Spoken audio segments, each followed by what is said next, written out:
Good morning my dear students. शुरू करते हैं आज का लेक्चर। तो हमने लास्ट क्वाड्रेट्स थ्योरम और उसका एक एप्लीकेशन देखा था। Uniformly charge line, straight line के ऊपर हमने इलेक्ट्रिक फील्ड निकाला था।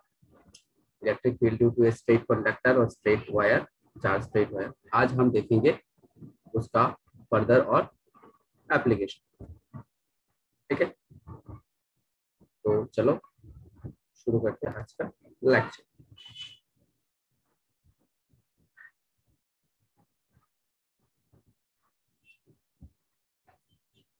तो अभी हम करेंगे electric field intensity due to infinitely long plane sheet of charge. यानी एक मेटल शीट रहेगा, ऐसे एक मेटल शीट आ गया जो कि चार्ज है। ठीक है, कितना चार्ज है प्लस क्यू चार्ज पे है। यहाँ पे हमारा plus Q amount of charge है। ठीक है, मैं दिखा के दे रहा हूँ, plus Q amount of charge है। तो प्लस क्यू शीट के इस तरफ से भी रहेगा इलेक्ट्रिक फील्ड, इस तरफ से भी रहेगा इलेक्ट्रिक फील्ड। अब इस शीट के चारों ओर हम एक गॉसियन सरफेस इमेजिन करेंगे ऐसे। ठीक है, एक गॉसियन सरफेस हमने इमेजिन किया ऐसे, जिसका सरफेस चार्ज डेंसिटी है मेरा सिग्मा। सिग्मा क्या है मेरा? Sigma is equals to surface charge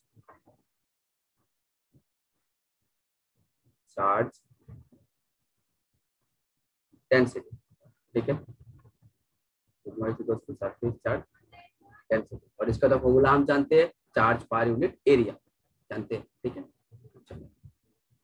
तो इस मेटल के चारों ओर, मेटल की ओर हमने एक सिलेंडर यानी गॉसियन सरफेस, जो कि हर एक सरफेस के लिए हम इमेजिन करते हैं। लाइन के लिए भी हमने इमेजिन किया था, शीट के लिए भी हमने यहाँ पे एक गॉसियन सरफेस, एक सिलेंडर हम इमेजिन करेंगे। ठीक है, ये हमारा गॉसियन सरफेस है। ठीक है,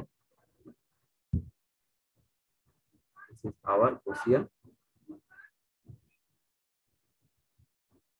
सरफेस। ठीक है, अब यहाँ पर भी एक एरिया रहेगा, यहाँ पर भी एक एरिया रहेगा। ठीक है, जिसका रेडियस मेरा आर है और जिसका लेंथ मेरा एल है। ठीक है, इस गॉसियन सरफेस का लेंथ मेरा एल है। ठीक है, तो यहाँ पे एक टिप दिया गया। टिप क्या है? The field lines remain straight and parallel to the uniformly spaced. जो इलेक्ट्रिक फील्ड लाइन जो है, देखो मैं अंडरलाइन कर रहा हूँ, इलेक्ट्रिक फील्ड लाइन जो है वो स्ट्रेट मतलब यूनिफॉर्म है। स्ट्रेट का मतलब मेरा, मतलब यहाँ पे जो इलेक्ट्रिक फील्ड है वो मेरा यूनिफॉर्म इलेक्ट्रिक फील्ड। ठीक है, तो मेरा यूनिफॉर्म इलेक्ट्रिक फील्ड। ओके, चलो, तो यहाँ पर ए पॉइंट पे हमने एक सरफेस कंसीडर किया, का सरफेस एरिया वेक्टर ds और इलेक्ट्रिक फील्ड वेक्टर मेरा E। यहाँ पे हमने और एक बी पॉइंट कंसीडर किया, जिसका सरफेस एरिया वेक्टर ds और इलेक्ट्रिक फील्ड वेक्टर मेरा E।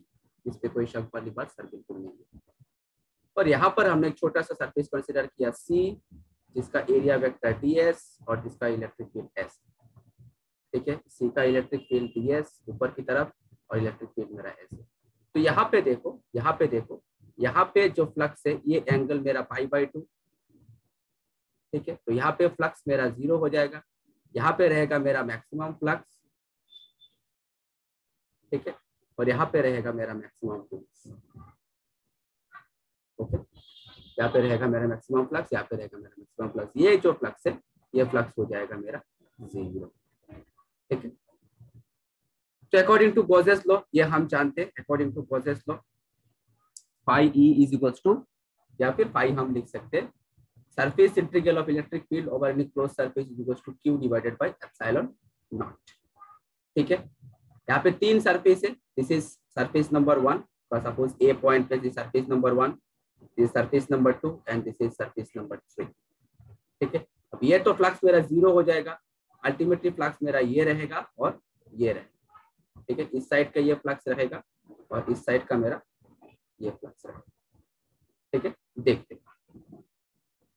तो line surface integral of electric field over any closed line, यानी E डॉट ds मेरा A, ये हो गया E dot ds A point पे, plus surface integral E dot ds B plus surface integral E dot D S C. अब ये flux तो मेरा जीरो हो जाएगा, ये फ्लक्स मेरा जीरो हो जाएगा, ये जो फ्लक्स है ये मेरा जीरो हो जाएगा। क्यों जीरो हो जाएगा? क्योंकि इलेक्ट्रिक फील्ड और सरफेस एरिया वेक्टर के बीच का एंगल मेरा π/2 है। ठीक है। अच्छा, तो surface integral A dot D S is equal to यहाँ पे ds cos 0 डिग्री, क्योंकि क्यों जीरो है? क्योंकि यहाँ पे इलेक्ट्रिक फील्ड और ds दोनों पैरेलल है, तो यहाँ पे theta is equal to 0 degree. ठीक है, ds cos 0 डिग्री, ये भी मेरा सेम ही होगा, ds cos 0 डिग्री होगा ये देखो, और यहाँ पे होगा ds cos 90 डिग्री। तो यहाँ पे cos 90 का वैल्यू 0, तो ये पार्ट का वैल्यू मेरा 0 हो गया। अल्टीमेटली रह गया ये पार्ट और ये पार्ट रह गया, तो हो गया ये तो मेरा कांस्टेंट है, ds रह गया ट्वाइस ई ds, तो ट्वाइस ई मेरा कांस्टेंट है, बाहर आ गया। सरफेस इंटीग्रल रहेगा ओनली ds के ऊपर। अब सारे के सारे ds अगर मैं ज्वाइन कर दूं तो मेरा सर्कल का सरफेस एरिया πr² आ जाएगा। ठीक है, सारे के सारे अगर मैं ds ज्वाइन कर दूं, अगर सारे के सारे ds ज्वाइन कर दूं तो मेरा सर्कल का सरकमफेरेंस πr² ये मेरा आ जाएगा। ये देखो सर्कल का सरकमफेरेंस πr²। ठीक है, यानी यहाँ पर तो एक सर्कल है, ये तो मेरा एक सर्कल है। ठीक है, अगर सारे के सारे ds अगर मैंने ज्वाइन कर दिया, यहाँ पे जितने भी ds है, ds अगर मैंने ज्वाइन कर दिया तो पूरा का पूरा एक मेरा सरफेस एरिया आ जाएगा सर्कल। ठीक है, तो q/ε0 आ गया, q/ε0 is equal to sigma into πr²। अब देखो सिग्मा इक्वल्स टू क्या है? सिग्मा इक्वल्स टू क्या है कि चार्ज पर यूनिट एरिया। ठीक है, तो यहाँ से q इज इक्वल टू क्या हो जाएगा मेरा? Sigma into πr²। ठीक है, q इज इक्वल टू क्या हो जाएगा मेरा? Sigma into πr²। तो मैंने बैठा दिया q/ε0 की जगह पे मैंने क्या बैठा दिया? Sigma into πr² divided by epsilon.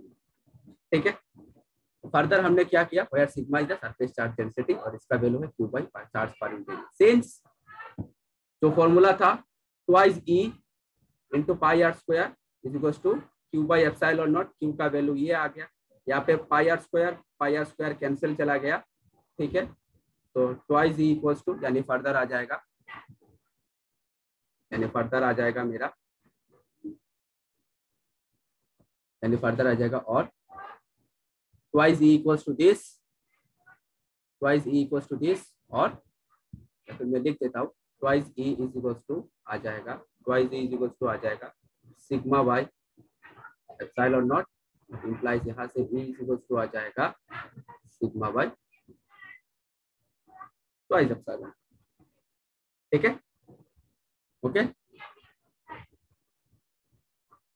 Vector form में हमने क्या लिख दिया? सर वेक्टर फॉर्म में हमने लिख दिया कि जो वेक्टर है, ये वेक्टर फॉर्म लिखने से भी चलेगा, नहीं लिखने से भी चलेगा। ये जो वेक्टर फॉर्म है sigma by twice epsilon into I cap, यानी एक्स एक्सिस की डायरेक्शन पे। ठीक है, यहाँ तक समझ में आया? चलो ठीक है, next direction of electric field. क्या पे यहाँ पे एक नोटेड बिलो में देता हूँ, नोटेड बिलो। ठीक है, the direction of electric field intensity is normal to the plane and away from the positive charge distribution. For negative charge distribution it will be towards the plane, यानी जो plane है, suppose ये अगर मेरा plane है तो positive charge अगर रहे, पॉजिटिव चार्ज के लिए इलेक्ट्रिक फील्ड आउटवर्ड डायरेक्शन रखा, अगर शीट में अगर नेगेटिव चार्ज रखे तो इलेक्ट्रिक फील्ड रहेगा इनवर्ड डायरेक्शन। ठीक है, कोई शक वाली बात? सर बिल्कुल शक वाली बात। ओके, नेक्स्ट चलते। नोट क्या है फिर से, सपोज ये नोट नंबर 1 और ये नोट नंबर 2 है। The electric field intensity is independent of the size of the Gaussian surface. Gaussian surface के साइज के ऊपर डिपेंड नहीं करता है इलेक्ट्रिक फील्ड के इंटेंसिटी, यानी इलेक्ट्रिक फील्ड इंटेंसिटी और इलेक्ट्रिक फील्ड का वैल्यू। ठीक है, इलेक्ट्रिक फील्ड इंटेंसिटी और इलेक्ट्रिक फील्ड का वैल्यू जो है is independent of the size of the Gaussian surface. Gaussian surface के साइज के ऊपर जो हम कंस्ट्रक्ट करते हैं, क्योंकि ये तो मेरा इमेजिनरी सरफेस है, Gaussian सरफेस ये तो मेरा इमेजिनरी है। ठीक है, इसके ऊपर कभी भी डिपेंड नहीं करता है कि इलेक्ट्रिक फील्ड इंटेंसिटी ज्यादा होगा या कम होगा या फिर वेरी करेगा, कितना वेरी करेगा, इसके ऊपर डिपेंड नहीं करता। Gaussian सरफेस के ऊपर डिपेंड नहीं करता। किसके ऊपर डिपेंड करता है? रेडियस के ऊपर, ठीक है, चार्ज डिस्ट्रीब्यूशन की, it neither depends on distance of the point of consideration nor the radius of the cylindrical surface। यानी सिलेंड्रिकल सरफेस मतलब गॉसियन सरफेस ही है मेरा, जो भी गॉसियन सरफेस हमने कंसीडर किया वो घुमा फिरा के बात मेरा यही है। ठीक है, जो भी गॉसियन सरफेस हम कंसीडर करते हैं उसके रेडियस, ठीक है, और जिस पॉइंट पे हमने कंसीडर किया उसके ऊपर डिपेंड भी नहीं करता है, रेडियस के ऊपर, यानी गॉसियन सरफेस के रेडियस के ऊपर डिपेंड नहीं करता। तो मेनली किसके ऊपर डिपेंड करता है, चार्ज डिस्ट्रीब्यूशन के ऊपर। ठीक है, चार्ज का स्ट्रेंथ जितना ज्यादा होगा इलेक्ट्रिक फील्ड इंटेंसिटी उतना ही ज्यादा होगा। ठीक है, तो इलेक्ट्रिक फील्ड का वैल्यू क्या आ गया, for plane sheet, for plane metal sheet electric field का value sigma by twice epsilon. ठीक है, और अगर सिंगल शीट रहा तो sigma by epsilon. Okay, next electric field intensity due to a uniform charge spherical shell.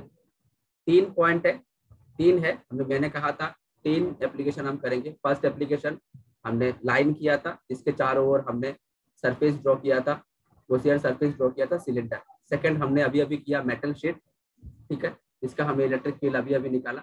Third हम करेंगे electric field intensity due to uniformly charge spherical shell.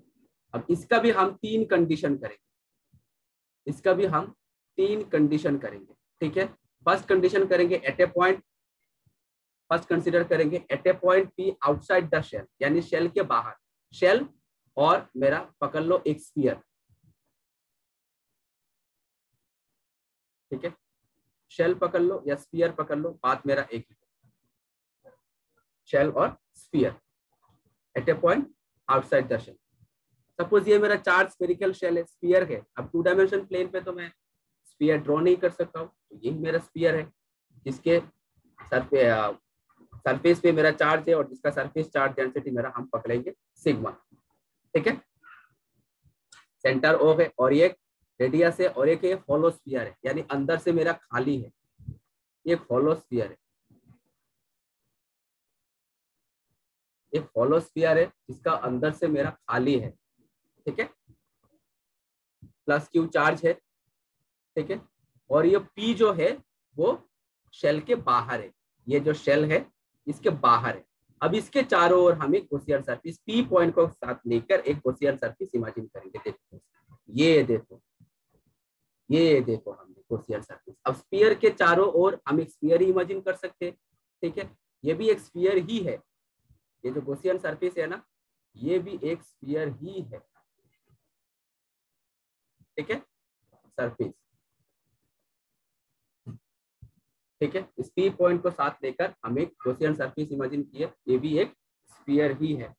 Okay, ये मेरा गॉसियन सरफेस है, ये मेरा गॉसियन सरफेस है।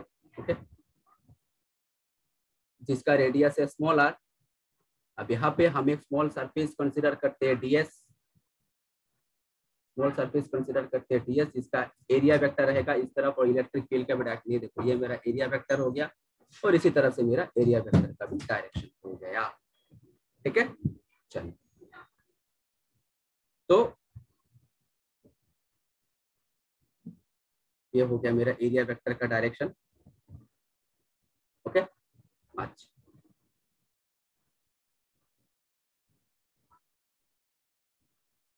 नेक्स्ट क्या करेंगे, from Gauss's law. Gauss's law से हम क्या जानते हैं कि electric flux is equal to surface integral of E dot ds q by epsilon. ये तो हम जानते हैं, ये तो हम जानते हैं, electric flux equals to surface integral of E dot ds q by epsilon.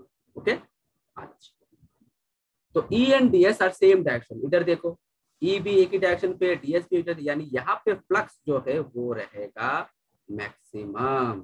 यहाँ पे फ्लक्स जो रहेगा वो सर क्या रहेगा सर, वहां पे फ्लक्स रहेगा मेरा मैक्सिमम फ्लक्स रहेगा, यानी आ गया मेरा maximum flux E ds equals to q by epsilon naught. यहाँ पे डॉट cos 0 डिग्री आएगा तो आ गया मेरा E ds। ठीक है, और यहाँ पर तो इलेक्ट्रिक फील्ड मेरा कांस्टेंट है वो बाहर आ गया सरफेस इंटीग्रल ds। अब ये ds ds ds ds ds ds ds सारे ds अगर हमने ज्वाइन कर लिया तो एक स्फीयर का सरफेस एरिया आ जाएगा। किसका, कौन सा स्फीयर, जो हमने इमेजिनरी सरफेस गॉसियन सरफेस का सरफेस एरिया आ जाएगा। ठीक है, गॉसियन सरफेस का सरफेस एरिया आ जाएगा। गॉसियन सरफेस तो मेरा स्फीयर है, स्फीयर का सरफेस एरिया का फॉर्मूला है 4πr² Q by epsilon not, यानी इधर से आ गया मेरा electric field equals to Q divided by 4π epsilon naught into r²।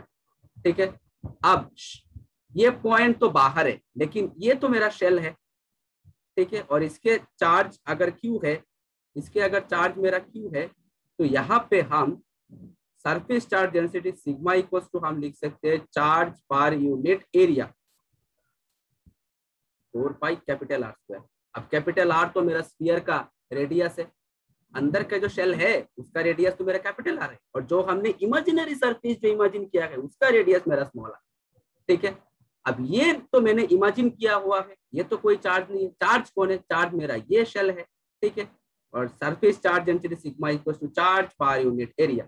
अब अगर Q का वैल्यू, Q के जगह पे अगर हमने ये पुट करते, since Q is equal to sigma into 4πr², Q is equal to sigma into 4πr², तो इलेक्ट्रिक फील्ड क्या रह जाएगा मेरा? Q की जगह पे हमने सिग्मा इंटू 4π कैपिटल R² बिठा दिया, नीचे रह गया मेरा 4π epsilon naught into small r²। तो 4πr², 4π वही सॉरी 4πr² नहीं, 4π r² नहीं, r² रह जाएगा, r² रहेगा। ठीक है, 4π और 4π मेरा कैंसिल जाएगा, तो क्या रहेगा मेरा? अल्टीमेटली क्या रहेगा? अल्टीमेटली रह जाएगा कि electric field E is equals to ultimately रह जाएगा sigma by epsilon naught capital R² by small r²। This is the expression for electric field due to uniformly charge spherical shell. कब? At a point outside the shell, जब कोई point shell के बाहर रहे, जब भी कोई पॉइंट शेल के बाहर रहे तब जाके ये एक्सप्रेशन। ठीक है, next, at a point A on the surface of the shell. ठीक है, अब कहाँ पे? सरफेस, यानी जो शेल है, चार्ज शेल है, उसके सरफेस के ऊपर। ठीक है, अब ये मेरा सरफेस है, ये मेरा शेल है। ठीक है, अब इसी में ही एक पॉइंट है, इसी सरफेस के ऊपर ही एक पॉइंट है, ये देखो, ये पॉइंट हाईलाइटेड करके मैं दे रहा हूँ, देखो ये पॉइंट। ठीक है, ये पॉइंट। अब इसके चारों ओर हम तो गॉसियन सरफेस इमेजिन ना करने से भी चलेगा, क्योंकि जो शेल है इसके सरफेस के ऊपर है, और गॉसियन सरफेस जो है वो द शेल इटसेल्फ, यही मेरा गॉसियन सरफेस है। पहले बाहर था इसीलिए हमने गॉसियन सरफेस इमेजिन किया था, अब सरफेस के ऊपर है तो शेल इटसेल्फ ही होगा इसका गॉसियन सरफेस।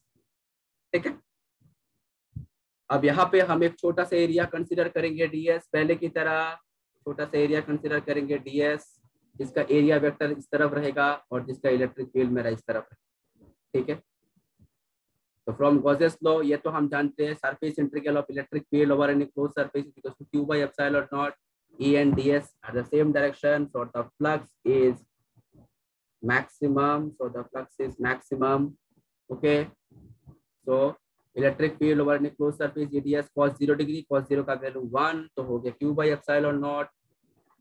अगर सारे के सारे अगर ds ज्वाइन कर दिया तो इलेक्ट्रिक फील्ड आ जाएगा 4π r², E is equal to आ जाएगा Q divided by 4π epsilon naught r²। ये कुछ इसको हम कुछ ऐसे भी लिख सकते हैं, और इसको हम कुछ ऐसे भी लिख सकते हैं, और इलेक्ट्रिक फील्ड 1/4π एप्सिलॉन नॉट का value k into Q divided bye r²। ठीक है, ये हमको ऑलरेडी पहले मिल चुका है, electric field due two point charge, ये हम जानते हैं। ठीक है, तो Q का वैल्यू सिग्मा इंटू 4π r² है, Q का वैल्यू सिग्मा इंटू 4π r² है। अगर हमने वैल्यू बिठा दिया तो 4π r² मेरा कैंसिल चला जाएगा। इधर देखो, अगर Q का वैल्यू अगर हमने बिठा दिया फर्दर, अगर E is equal to Q का वैल्यू हमने, क्योंकि sigma is the surface charge density, तो surface charge density into area 4π r², और नीचे रह गया मेरा 4π एप्सिलॉन नॉट इंटू r²। तो 4π r² कैंसिल, रह गया मेरा सिग्मा बाय एप्सिलॉन नॉट। ठीक है, this is the second condition. And the third